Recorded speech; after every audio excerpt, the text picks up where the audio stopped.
আমাদের সবার একটা কমন কমপ্লেইন হচ্ছে ডাক্তাররা অতিরিক্ত টেস্ট দেয়। এটা করে তারা কমিশনের লোভে। আপনাদের যে অভিযোগ এটা পুরোপুরি মিথ্যা না হলেও আসলে প্রত্যেকটা প্রফেশনে ভালো খারাপ লোকজন রয়েছে। যেমন আমি একটা রোগীর কথা যদি বলি, আমার এক পরিচিতের ফোড়া অপারেশন হবে, হ্যাঁ। তো ওনার কমপ্লেন হচ্ছে যে ফোড়া অপারেশন করতে গেলাম আমি, কিন্তু গিয়ে আমাকে রক্তের পরীক্ষা দিল, প্রস্রাবের পরীক্ষা দিল, ইসিজি করলো, এক্সরে করলো, এগুলো কেন? এগুলো তার মানে তো ডাক্তার কমিশনের জন্য করছে।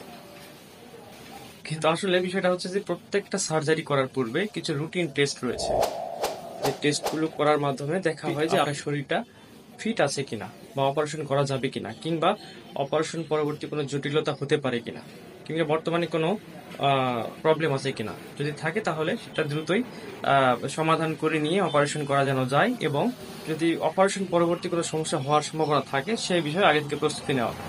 যার কারণে ভাইটাল কিছু টেস্টগুলো করা হয়, যেমন ইসিজি করে হার্টটা চেক করে নেওয়া হয়, এক্সরে করে বুকের ফুসফুসটা দেখা হয়, সিরাম ক্রিয়েটিনিন করা হয়, রক্তের কিছু টেস্ট করা হয়, আরবিএস করা হয়, ডায়াবেটিস করা হয়। আপনার হয়তো শুনেই থাকবেন যে অনেক রোগী হয়তো ডায়াবেটিস বেশি থাকার কারণে কিংবা প্রেশার বেশি থাকার কারণে অপারেশন টেবিল থেকে ঘুরে আসে। এই কারণেই টেস্টগুলো করা হয়, যাতে অপারেশন পরবর্তী কোনো জটিলতা না হয়। ঠিক তেমনি আপনি হাঁটুর ব্যথা নিয়ে ডাক্তারের কাছে গেছেন, দেখবেন যে হাঁটুর এক্সরের সাথে সাথে দেখবেন যে রক্তেরও টেস্ট দিয়েছে, প্রস্রাবেরও টেস্ট দিয়েছে।